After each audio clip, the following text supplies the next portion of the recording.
Welcome to the Skagit County Track and Field Podcast. We're your one-stop shop for all things track and field in Skagit County, home of the longest-running track meet in the state of Washington. We are dedicated to promoting our schools, our athletes, and the incredible sport of track and field. From the heart of the Pacific Northwest, we bring you the latest news, interviews, and insights from the track. Join us as we celebrate the passion, dedication, and triumphs of our local athletes.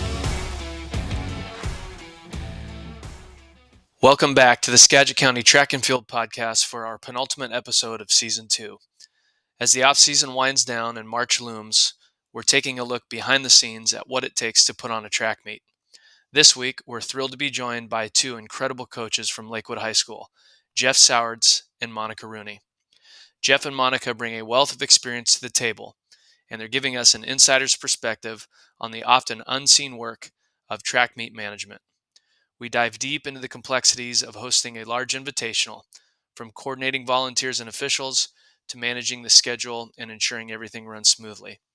They also share their experiences hosting a state qualifying meet, highlighting the added pressure and importance of these high-stakes events. From the logistical challenges of setting up the venue and managing equipment to the unexpected hiccups that inevitably arise, Jeff and Monica share the joys and, yes, the headaches of hosting track meets at the high school level. They offer invaluable insights for anyone interested in the inner workings of track and field and provide a newfound appreciation for the dedicated individuals who make these events possible. Tune in for a fascinating conversation with two of the Northwest Conference's dedicated coaches.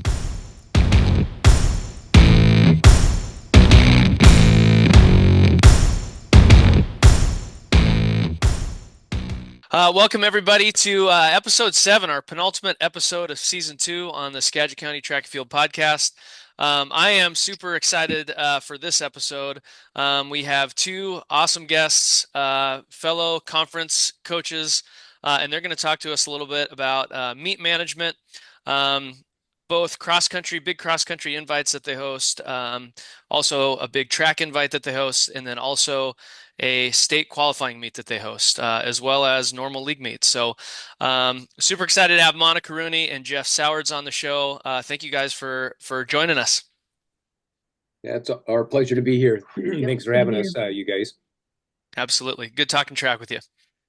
Well, I'll go ahead and get started. And we usually ask our guests to give us a little bit of a background. So some background on your track and field competing, a little bit about your coaching career, just sort of summary high school to present. And Monica, we'll start with you first, and then Jeff, if you want to follow up.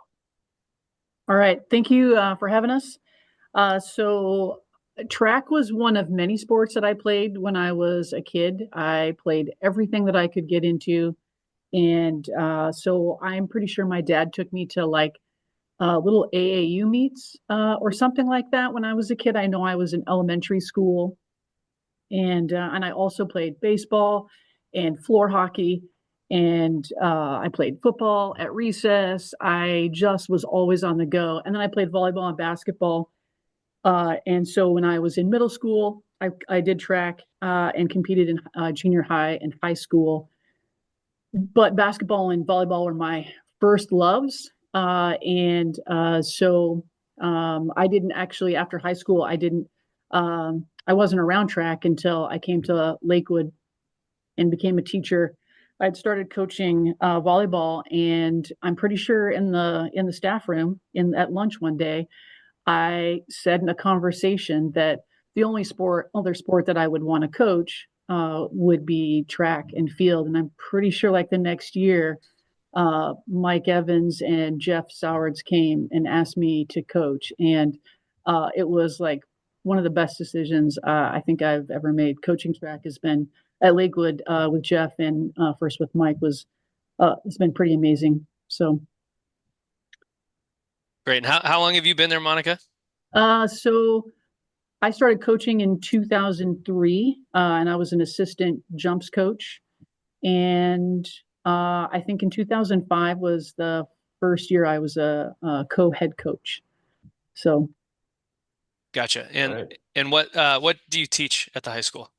I teach social studies. So in our new building, Jeff and I are like right next door. In our old building, I was way out in the portables.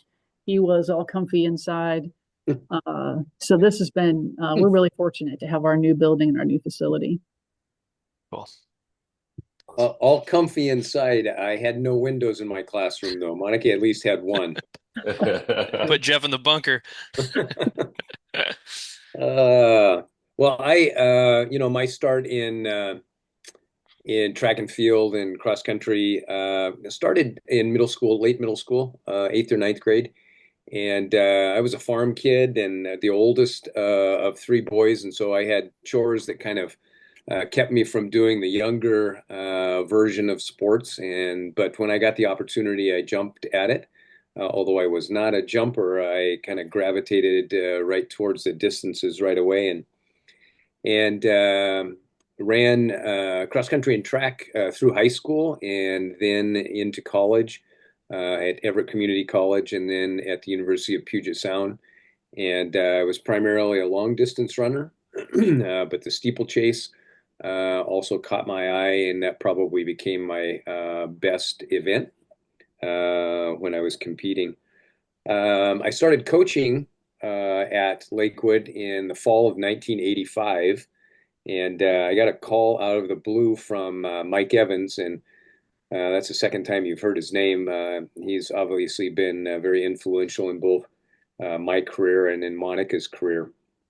But I got a call out of the blue, and he said, "Hi, this is Mike Evans, and I got your name from Dave Carpentier, who was my high school cross country and track coach. And he said, you might be interested in coaching." And I said, absolutely.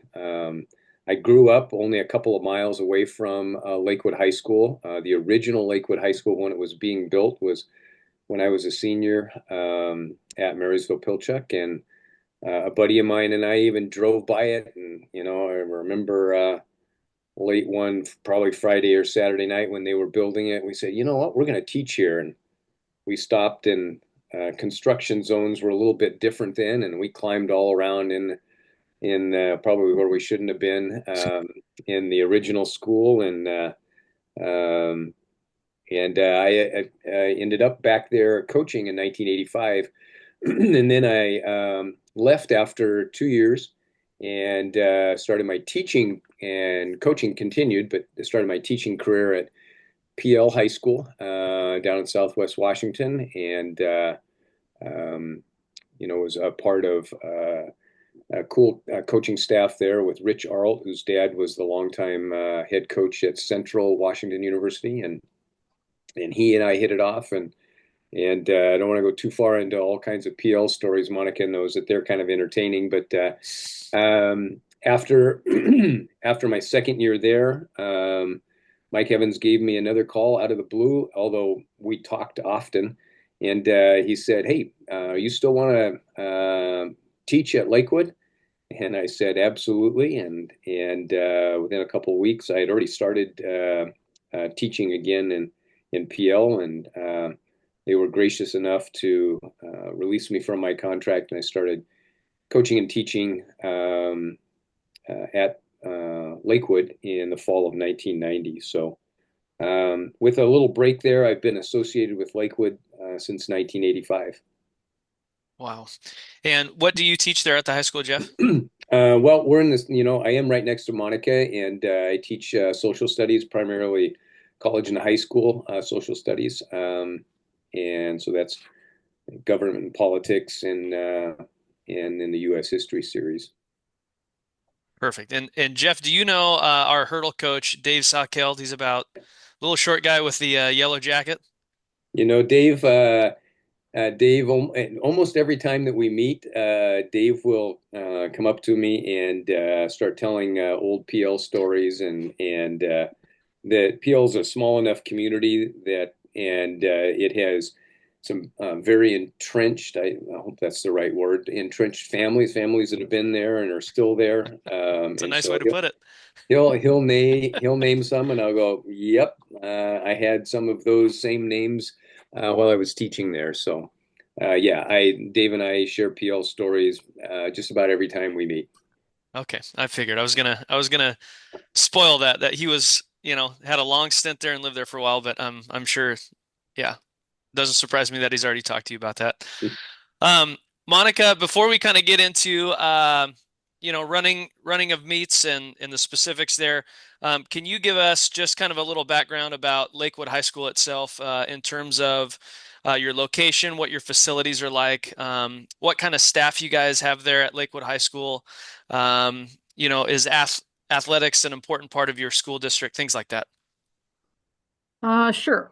So I think we're in a great location, right? Because we're just a little bit right off of I-5. And our community, I would call it kind of suburban rural. And we're getting a little bit more suburban or with more apartments. We have lots of families that live out by the lakes and on property. And we're kind of in a unique, our district is kind of unique in the sense that we don't really have a town. We're in between Stanwood and Arlington and Marysville, and our kids come from sort of the outlying areas to be in Lakewood School District. And so we're unique that way. I think being a school district, we're kind of the heart of our area and of our district.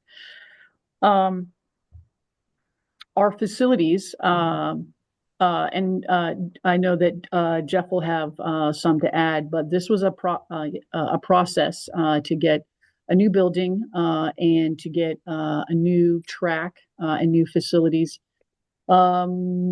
Maybe 8 years ago, he might have the exact year. And one of the things that we talked about a lot is being able to, if we were able to be able to spend a lot of time planning, and then to get sort of the best equipment that we could, knowing that when something is purchased, a big purchase for a public school, that it's going to last a long time. We've had high jump pits that, and I'm sure that Cedro Woolley and other school districts are the same, but once you buy something, it has to last a long time. So everything that we planned and prepped for our new facility was with that idea that we could use it well beyond when we retire, and also to be able to host big events because we'd already hosted the hole in the wall, and that had gotten bigger. And Jeff and I talked about being able to host a big track meet, and with a new facility,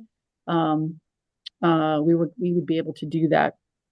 And our coaching staff, if I get your meaning right, our coaching staff is great. We have had a pretty consistent coaching staff for quite some time, and they take a lot of ownership in their events. Many of them are alums, so our younger set of coaches are all alums that came through our program, which is really something that's really special.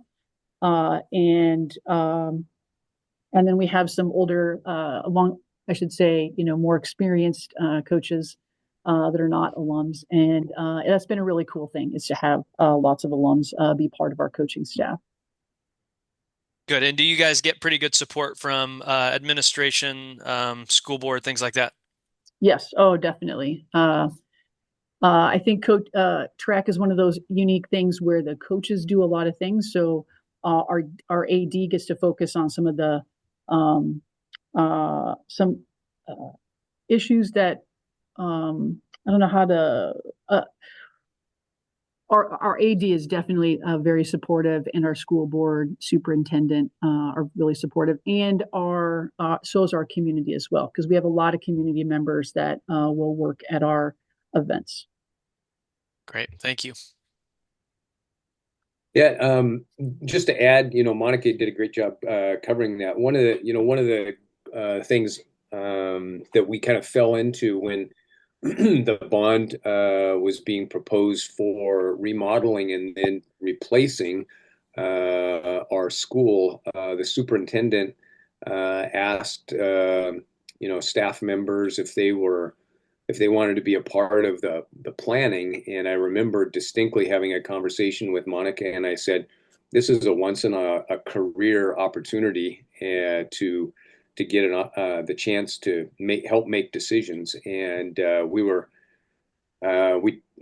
superintendent was very accepting, and we were a part of I don't know how many meetings it was, but a bunch. And then things kind of were we were really fortunate with the passage of the bond, the issuing of the contract to build the school and the facility was very much in the favor of the voters and the community. And so we were able to, I again vividly remember having the conversation with Monica and discussing that we needed to ask for things not only that would last long, but would also be of very high quality, because we might not ever, in our careers get that opportunity again. And it all worked out. And a lot of that was out of our control, but we had the opportunity, and we're fortunate enough to be a part of the planning. So, I would echo the same about our administration. From our superintendent, our director of finance, our human resource director, school board members, our school administrators, they've all been a part at some level of, all of the big events that we put on. I won't say that they're all at every one, but many of them are at most of them. So. Well, that's pretty cool. Jake, before you get to your question, I just kind of wanted to point out that, I think a lot of people that show up to track meets, maybe they expect a similar layout at every meet or what have you, but to be involved in the process of putting in a new school, a new layout, and your facilities to be in charge of that. I mean, track is so unique that like for instance, I look at Anacortes's facilities and they're beautiful, but they didn't ask for coach input on that, and now they have two sectors that run into each other, and you have to throw one at a time. Well, unless you were a track coach, you wouldn't know those things. So that's a pretty cool opportunity that you guys got to be a part of, and it turned out great. Yeah, I would suggest that like anybody that's listening to this, that if their school is going through this, that Johnny, you make an excellent point that like architects and the people that are designing and the people that are making decisions, they don't know track very well. We actually were fortunate that one of the architects was a track guy. He was a track guy. His daughter was a track guy. But Yeah. we still had to bird dog all the time, every decision and every single set of plans, because sometimes what was drawn up wouldn't work. And so it was really important for us to be able to say, that this wouldn't work. We wouldn't be able to host a meet and offer solutions. And there's only so much space that we had to work with. And so we had to be creative to make sure that we could get everything in there. But but making sure that everything is, track worthy and track efficient or for meets is really, really important. Yeah.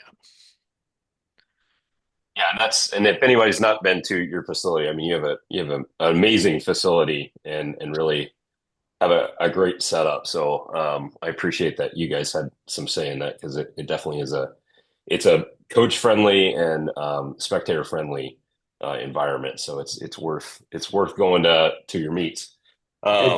Jake, you made that point about being athlete and spectator friendly. That was something that Monica and I would oftentimes refer back to when we were sketching out for the 84th time the track, and we wanted to make sure that it was that the athletes could get from event to event, and that spectators could see everything that was going on from basically the stands. So that, like Monica said, it took some creativity and some discussions with the superintendent and the architects, but it was well worth our efforts on that part. Yeah, that's awesome. Well, that kind of leads into a question I had, Jeff. I'll ask you if you want to start out with it first. But when you talk about athletes having to move around to different events, and you talk about the schedule of particular events for a meet. We just wanted to kind of see what were some of the common pitfalls that a meet manager should try to avoid when they're looking at a meet and running a meet and things to consider? Oh, If you wow. want to start. Yeah, pitfalls. Like both Monica and I have mentioned, we're fortunate to have really pretty good support, actually very good support. But I think that if you can bite off too much, and in our preseason and conversations, Monica and I talk about, I tend to be the one that says, "Hey, you know what? We could." And Monica gets these big eyes and this worried look, and then we talk about it, and she, brings me back from hey, we can host the Olympics here, or whatever, whatever crazy idea I've gotten. But one of the things, I think one of the pitfalls, Jake, is that when you get something rolling, or whether it's even just starting, those volunteers, you can wear out your volunteers. And if you've got a regular season meet, an invitational, and a championship meet, that's potentially 4 days that they're there, with the championship being 2 days, right? By the end of that, if we were to say, "Hey, let's do another one," I'm not sure that our community, our volunteers would jump in and say, "Yeah, let's do another one." So I think one of the pitfalls is uh, asking too much of good volunteers. At the same time, uh, Monica has done, this isn't a pitfall, but I think it's something that people that host meets need to make sure they're creating the relationship with the volunteers first. Some of that's built in because, like Monica mentioned, many of ours are also alums, and community members that are parents of alums, or but what Monica does really well is create the relationship with them of service. And we have people that come back year after year to do events, not because they like standing out in the cold or in the rain, but because they find something about the service that they can give back, to the program, and continue to feel a part of, the Lakewood track and field and cross country family. So that's not a pitfall, but that would be something I think that maybe meet managers, people putting on events, as far as volunteers are concerned, should look for. Well, I appreciate that you explained the pitfall and then provided some solution to it. So that's even better than you followed up your response. So that's Yeah, amazing. Yeah, I so mean that's the way my mind works. yeah, yeah. You're I'm making going to our an job easy. administrator. I've got a concern, but I got a solution in my back pocket too. So Oh man. Cool. Monica, anything to add to that before we get to kind of your big invite? I was just, I think the volunteer aspect and making sure, like, in order for a meet, whether it's a regular season meet or an invitational or for districts, in order for it to run smoothly and avoid the pitfalls, those your event workers are critical, and like making sure that you find people, great people to do those jobs and to do them consistently, because they're only going to do them like 3 times or 4 times in a year. But they're so critical, like whoever your timer is and your score person and your starter and your head field event judges. And, as track coaches, we do a lot of that, right? And so it's important to, like Jeff was mentioning, create those relationships so that you can get really good people, even to mark, right? Because one of the pitfalls of meets is that you don't have enough. You have a great head judge or someone who's learning on the fly, but like getting someone to mark correctly in the throws or mark correctly in the jumps is critical. And we've probably all been to meets where that has been done poorly, and that's something that we try really hard to make sure, for the kids' experience, the athlete experience, and coaches' confidence, is to have people that can not only to mark but also to do all those other jobs really, really well. It's and investing in those people. So yeah, if I can go back to the pitfalls for a second, to answer your question maybe more fully, Jake, some of the things I think that we we don't want we want to avoid would be things like if we have a meet that we're going to host, practice hosting the meet prior to that meet itself. So we host we have maroon versus gold is an inter squad meet. We bring out the timing, we bring out all the measuring equipment and so forth. And so the volunteers, if we can get them there, will have a chance to have practiced that beforehand.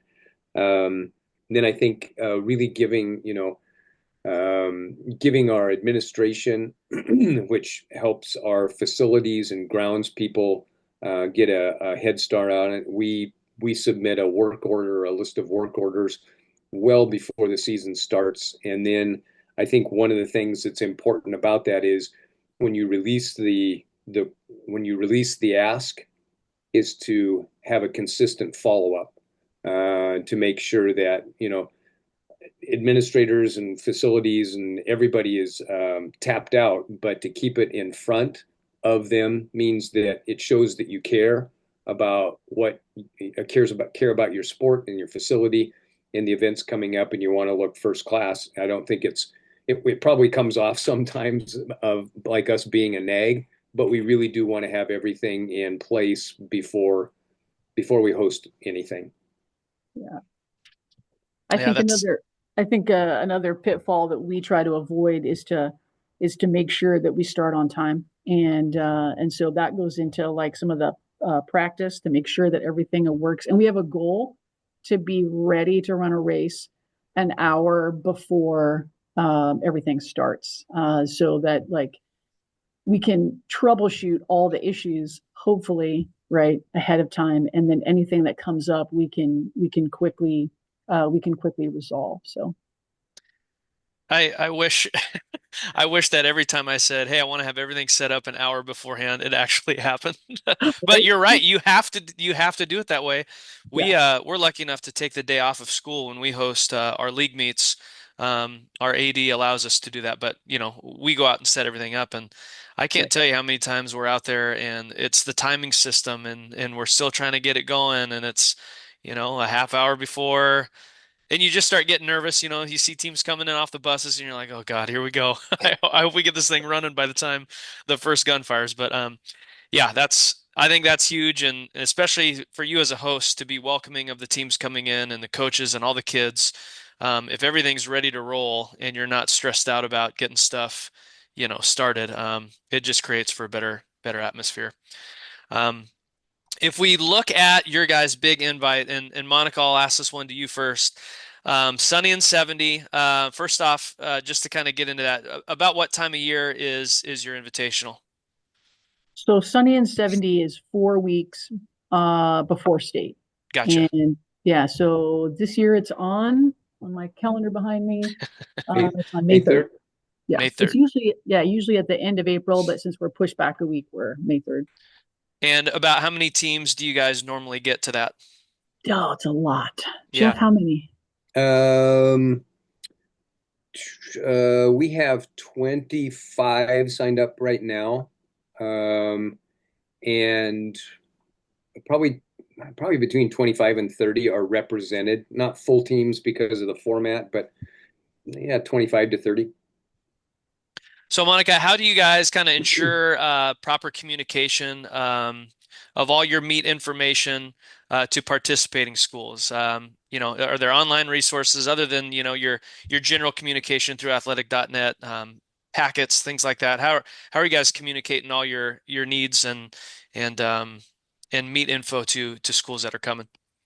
This actually is a great question for Jeff to answer, because he does all of the computer stuff and communication. He is Mr. Communication. So, well, Jeff, you take this one, and then Monica, okay. I'll ask you a follow-up after that. All right. Well, not to discount athletic.net, because it does give us a great format, platform, I guess would probably be proper there, platform to get information out to the attending coaches or to invite those. And it also has progressed over the years. I remember early on we used it, and it was a place that you could put in entries and see results. And now it has expanded to, you can on the first page that visiting teams see all of the information you can that a meet manager wants to have can be posted there in PDF form or in well, actually in several different forms, but all of the information that had maybe previously been sent out to coaches through a mass email. I always save it so that if a coach loses the email or whatever, they can refer back to the document that was included in one of those emails. And then as I'm always when we're hosting, I'm always thinking about what I would want to know and when I would want to know it. And then from our standpoint at Lakewood, what visitors need to know. So things like I'll send an email out reminding coaches of the format of the meet. So like Sunny and 70, it's the top 32 in every event by performance, and it's their lifetime best. And what time warm-ups will be and when people can be in the throwing or jumping areas, and kind of our goals for the meet. And, as simple of things like, is there going to be a concession stand? All of those general things that coaches might want to pass on to their team and or their families. And I'll start doing that well ahead, and then picking the right days of the week. Like if we have meets on Wednesdays, our league meets are on Wednesdays, I'm not going to send out an email on a Wednesday because the coach isn't going to read that. I might send it out a day or two later, and then a reminder maybe on a Monday for a Wednesday meet if we were hosting it. Some of those final ones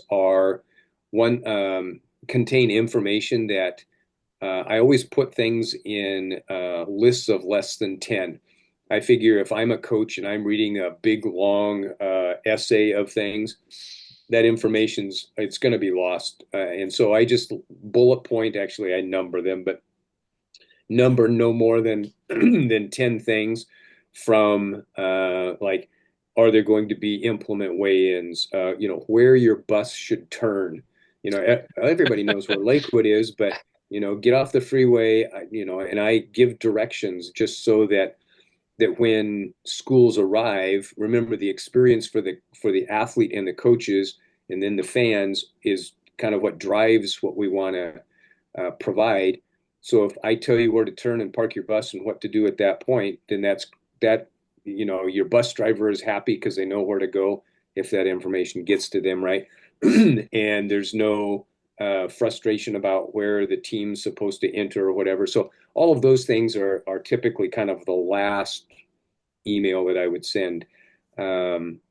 So for Sunny and 70, that's and district, that way athletic.net is the primary source of communication. Yeah, Monica, before I get to your question, something popped up into my brain that I I have to ask you guys about. And before I do, you guys do a great job communicating. I know that emails get sent, and then also all the documents that are necessary and pertinent in that email are also posted on athletic.net, like you said, Jeff, and that makes it so much easier. And it's great for fans too, because you can just point them to the website. And they can print that stuff off or at least have access to it. My light bulb that went off was how how frustrating is it when you're running the district meet and you have that seed meeting and then you have the scratches and those email chains. Oh, That's boy. another question. Boy, We could probably do a whole podcast on that Oh my alone. God. Yeah. You said you can edit, right? Only what we want to. Yeah. Oh man. Monica, take it away. You guys don't have to answer that. I know that it's got to be frustrating as heck. Yeah, But Johnny, in all honesty, it can be frustrating, but Monica and I don't mean to speak for you, Monica, but we know what we're getting into. mhm. And again, if we go back to what are we doing? We're creating an experience for athletes and coaches.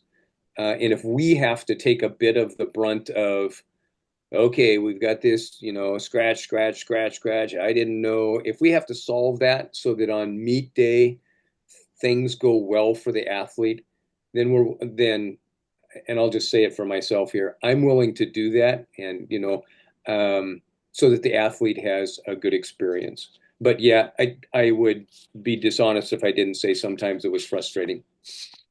He gets all those emails. So, and I would say that the process for seeding has simplified over the course of us doing this meet. It used to be that we would, sit in his classroom, and I would have like the North meet and the South meet sub, meet, and have everything numbered already. And it was, we had to do it kind of by hand in order to get it into the computer. And it's not that way anymore. So things have uh, they're much more efficient now. Yeah. Well, that I think that's a good frame of mind to put it that way. If we can make it easier for the athletes, then we'll put up with the headaches of the coaches and maybe their lack of preparation at times. Monica, just to kind of finish up on your specific big invite before Jake gets into your state qualifying meet. Um, Monica, say Cedar Woolley High School wanted to host an invite. They wanted to make it a little bit bigger than, the three-way league meets that we have. Just in general, is there any advice that you could give to someone who's thinking about hosting an invitational? Yeah, I think it's getting the great people, right? The great people who will run the critical events or the critical jobs, that your starter and whoever's going to clerk for that person, uh, that is a person who's going to keep the meet running. Your announcer is critical, right? And if they uh, have a knowledge of track, that's even better. If there's someone that like can speak to, like, if you have someone that is ranked in state and can has already researched that really can make a meet really run well and be fun for the athletes and fun for their parents. Your starting crew is critical, and the timing people and the data entry people, because you have to get those field event sheets in, and upload, or entered into the computer. So all of those people, and then your head field event officials, and your crews, right, to be able to just to a bigger invite means bigger kids, more long jumpers, more triple jumpers, more discus throwers, and people that can run those really, really efficiently and get the warm ups efficient, and all the kids processed. And we've experienced where like that has drug on for us, and so finding people who are also assertive and can keep things moving, and are really good with the athletes and the coaches. So that's the number one thing is getting really, really good people. I'm going to jump in with one practical thing that if you're going to host a meet, you're putting on a bigger meet, say at Cedar Woolley. We've talked about communication. Um, Communication on the day of, between the timing results tent and everybody else, is critical. And we have, if you look under my desk at school, there's like 25 radios, and they're cheap. You buy them, by I think half a dozen, and it ends up being like $7 or something for each one.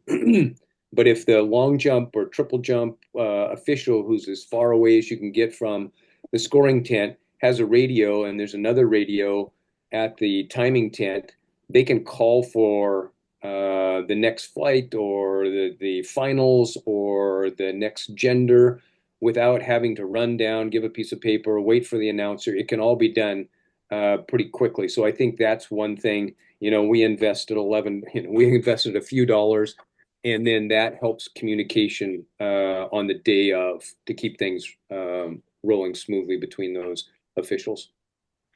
Yeah, make sure you have great custodians, and your custodians always have to have a radio, because when toilet paper runs out, you gotta call the custodian. You gotta get there quick. Monica, it's like that's happened to you guys before. Oh. Well, just once or twice. I had this written down in preparation. One of the things that for a large invitational, as meet directors, Monica and I probably know all aspects of the meet, but we're also getting better at delegating. So toilet paper, we've gotten better at delegating toilet paper and plug toilets to other folks. Well, I'm sure there's probably nothing like, Monica, you got a triple jumper on their third attempt in finals, and they're asking you for advice, and you have to say, no, I got to go restock the old TP. Yep, one of my favorite things. Yeah.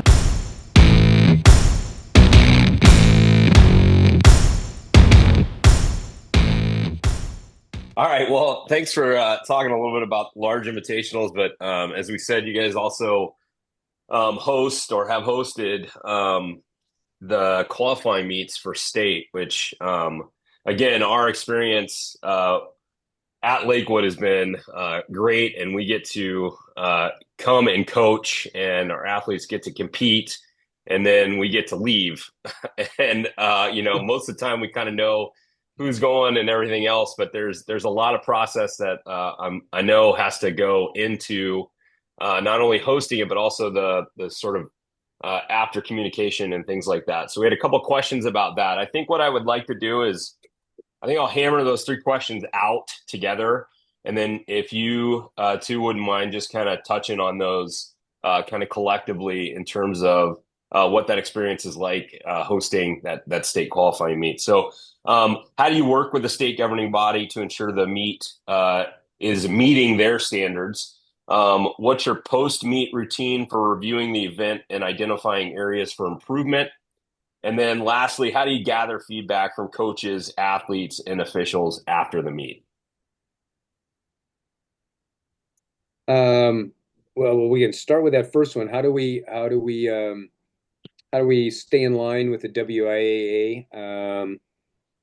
One, we actually go and read the documents that are produced by the WIAA, and they've gone from bound for state to SOPs, standing operating procedures, and I think it's important that as meet managers, meet directors, that we've actually read through those and are have them highlighted or dog-eared or post-it notes on certain things that are critical, and then communicate those critical standards, the ones that maybe we don't uphold at our regular meets or at invitationals, that we communicate those. And I know this is going back to a different question here, but communicate those to our coaches, our visiting coaches, the coaches of athletes that are at the district meet. We also, I think that our representative for both cross country and track at the state level has been very receptive to individual emails and phone calls. If there's a question that comes up that, quite frankly, Monica and I or the games committee can't solve prior to the meet, that communication has been very positive. Again, to help the meet along. So those SOPs are, like we mentioned before, when there's documents for a meet, those are included. They're always, I put either a link to it in one of the emails or attach it to the bottom of the meet site, website on athletic.net. And like I already mentioned, highlighting the things that we might not do at other meets. So One, we go and seek out the information. I suppose I skipped a step there. If we need to, if something's been changed, we need to make a clarification. We ask that of the state, and we also our games committee. We make sure that they are informed of it. I suppose we maybe all have experienced something where we're at a meet and the members of the games committee don't know something on or how to look for the answer in one of the documents or the rule book and guiding the decision. And that can be, having been on a games committee like that at one point, it can be really frustrating. And then because it's frustrating, and the best decision for the athlete again might not come out. So making sure that all of those things are communicated to the coaches that so that the meet is as smooth as possible. Now, that doesn't mean that things don't come up, and I'll kind of leave it there. But Monica, if you want to kind of take over on that. Yeah, I think those SOPs are pretty critical because we try to match up our district bulletin with the SOPs so that our district bulletin and the document that guides our meet is appropriate for the meet, and it matches as closely as possible with the SOPs and with how state is run.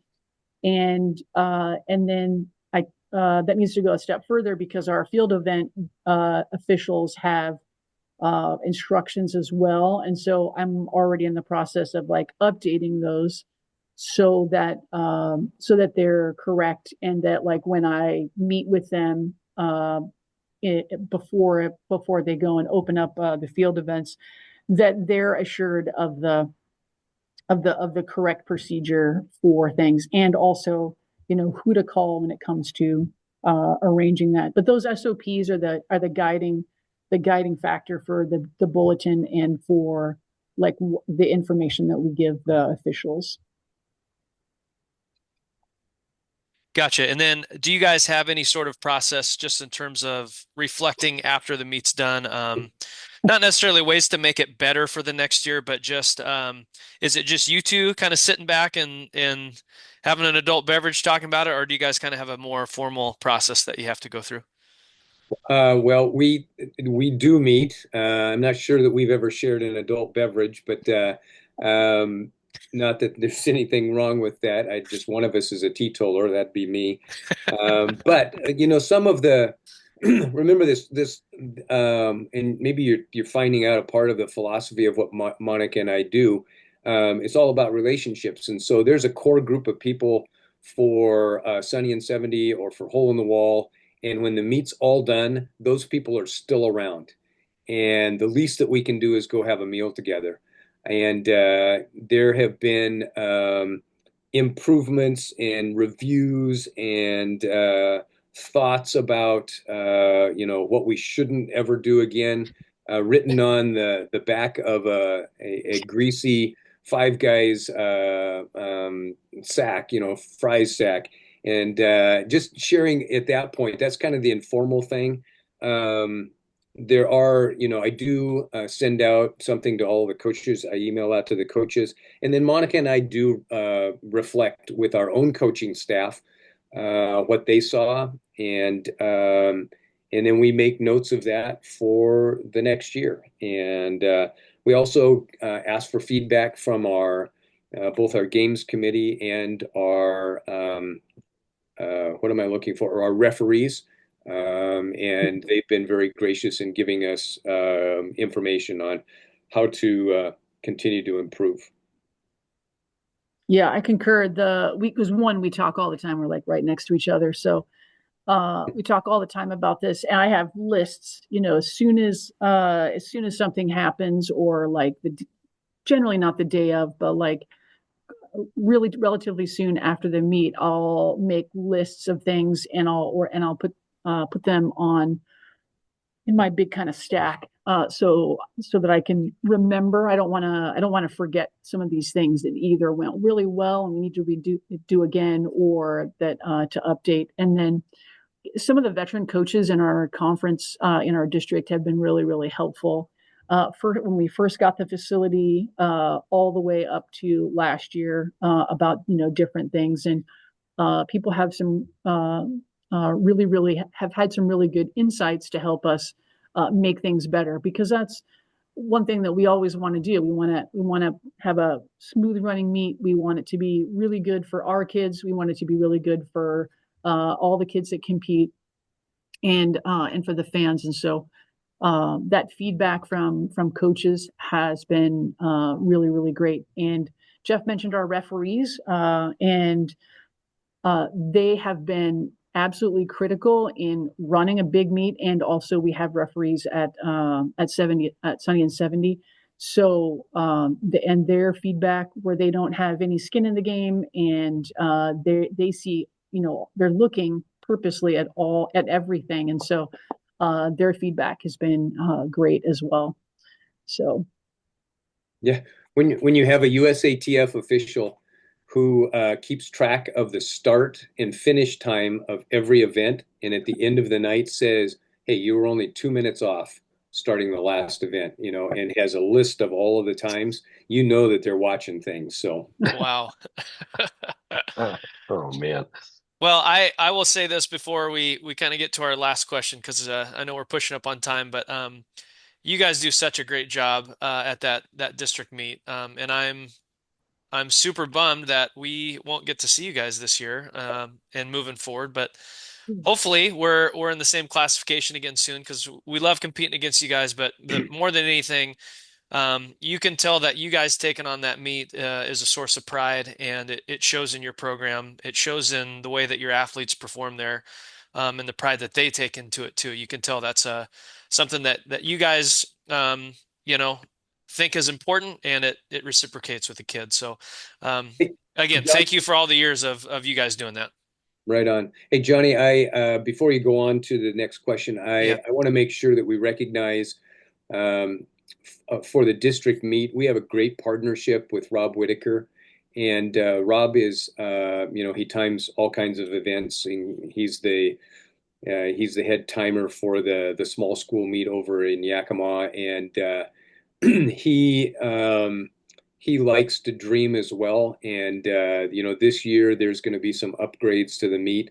I won't say them here because this is going to go public, but there's some upgrades to the meet that people will really find kind of first class. And if we can make our qualifying meet as smooth and tidy and as good of an experience as it can be, maybe even to rival that state meet experience, we're going to continue to do that. And we couldn't do that without the help of Rob and his expertise in all of his equipment, and his willingness to take an idea that one of us might have and run with it and help us make our meets better too. So shout out to GC Racing and Rob Whitaker. Yeah, I'm glad you did that. He deserves some recognition. He does a great job. To end this podcast, and I feel like we've just skimmed the surface of all this stuff. I could talk with you two for a long time about meet management and all that it entails. But Monica, we'll shoot this one to you first. What is the most rewarding aspect of hosting a large track meet? And that can be the Sunny and 70 invite or your district meet. There's a lot of things that are rewarding about it. For districts, it's really cool to put on a really good experience. We really want to have a really good experience for the athletes to be able to do their best at that meet, so that and it's cool for us to be able to have our kids be able to compete at home and on where they practice and where they're most comfortable. And another part that's rewarding, I think, is there's I don't know, there's a sense of like, I'm not sure how to say it, but like there's an intensity to hosting as well as coaching. And, at one time in my life, I was very competitive as an athlete, and I'm no longer a competitive athlete. I'm a competitive coach.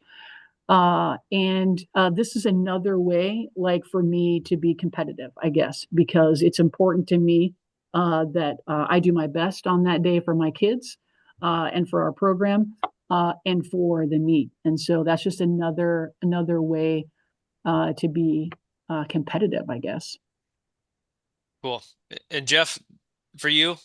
Yeah, there's lots of things. Monica mentioned those, um, seeing that, our goal is to make sure that it's a positive experience for athletes and to have them to see smiles on kids' faces, and to see their sportsmanship because I don't know how else to put it, but because they didn't have anything to complain about, their event went well, and so they could totally release themselves to their best. Seeing them perform at their best, I think those are really rewarding. But when you asked the question, the first thing that came to mind was I don't know if it was last year or the year before, but there was one of our former athletes, one of our alums who was a state champion, who'd been out in the rain doing one of the jumps.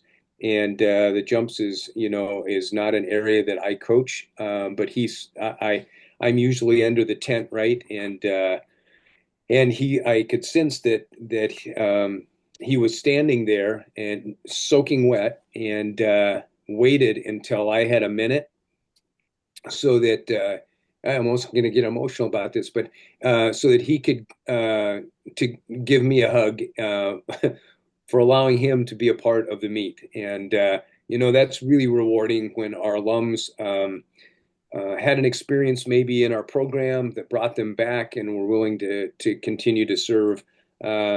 It's that's a rewarding aspect in and of itself, not just at big meets, but that was the first thing that came to mind was that, and that's just one example of how rewarding it is to see others serve the current athletes. Yeah, and going back to kind of what you were saying about getting people, and people really make the difference. Um, as a coach, you think, how am I going to get all these volunteers? I don't know if I can get anybody to come do this. It's probably a pain in the butt for them. But there are a select group of people that would do anything to be in that role and in that position. And again, to have that happen at the school that they graduated from is pretty cool.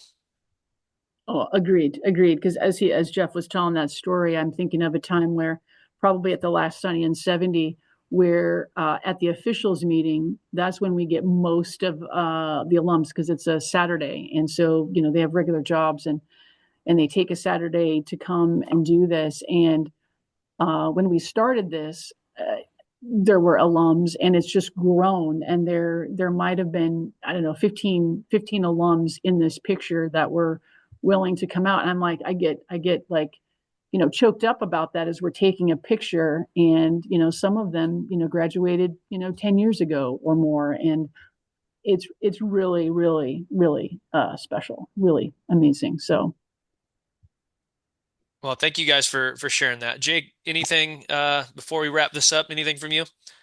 Yeah, again, I kind of want to shout out you guys.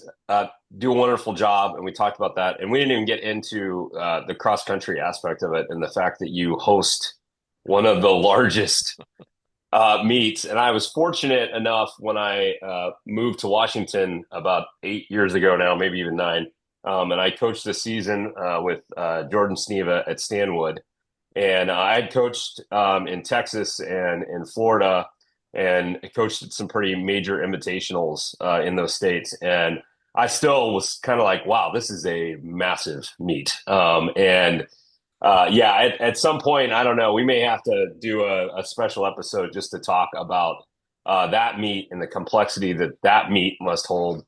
Because hosting a cross country meet is a whole nother can of worms. Because you're definitely not confined to the track anymore. So just I wanted to give some props to both of you, and your program. And again, you're the reason we had you on to talk about meet management is because you're very, very successful at it. And so I hope you get to hear that again every time you run a meet. But I just wanted to at least let you know that from our side. So.